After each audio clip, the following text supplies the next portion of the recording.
Shalom, bien-aimé peuple de Dieu. Bienvenue sur notre plateforme de méditation intitulée Méditons ensemble. En ce mercredi 27 mai 2026, l'Éternel nous envoie méditer dans Éphésiens chapitre 4, verset 29. Nous prions. Père éternel, Dieu de grâce, plein de bonté et de compassion, j'implore ta grâce sur toutes les personnes sous le son de ma voix à travers cette méditation, afin que tu lui donnes de te connaître, parce qu'il te cherche, de te connaître, Seigneur, et d'expérimenter tes bienfaits dans sa vie, au nom puissant de Jésus-Christ. Amen.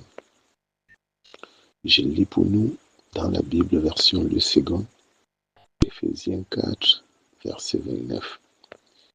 Qu'il ne sorte de votre bouche aucune parole mauvaise, mais s'il y a lieu, quelques bonnes paroles qui servent à l'édification et communiquent une grâce à ceux qui l'entendent.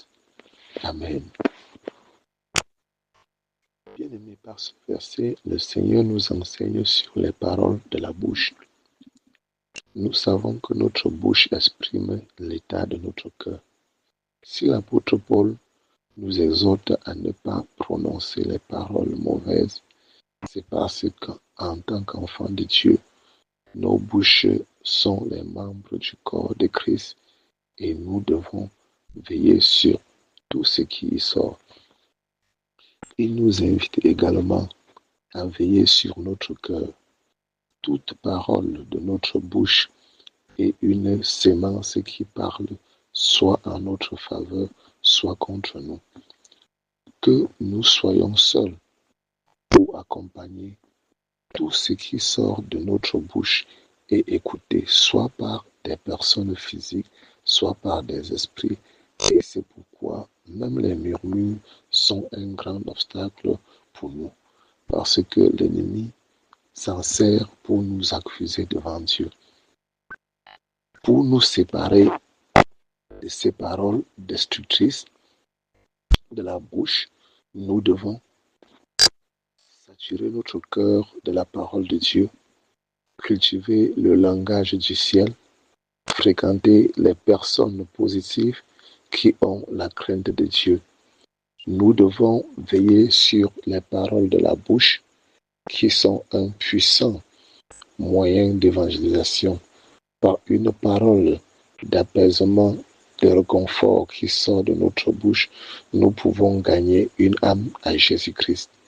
Toute parole qui sort de notre bouche doit être une bénédiction, un encouragement pour redonner le sourire, la paix, la joie à celui qui l'écoute. C'est pour cela que nous devons veiller sur les paroles de notre bouche. Dès l'Éternel, bénis en chacun de nous l'écoute de sa parole de ce jour et nous donner de veiller sur nos bouches afin de l'utiliser essentiellement pour bénir. Au nom puissant de Jésus-Christ. Amen. Bien-aimé, si c'est la première fois que tu nous rejoins sur notre plateforme de méditation, n'oublie pas de t'y abonner, surtout de liker et partager nos publications. Pourquoi pas remonter pour suivre les publications précédentes ou les télécharger afin de pouvoir les écouter hors connexion au moment opportun. Sur ce, nous nous disons à demain pour une prochaine méditation par la grâce de Dieu au nom de Jésus-Christ. Amen.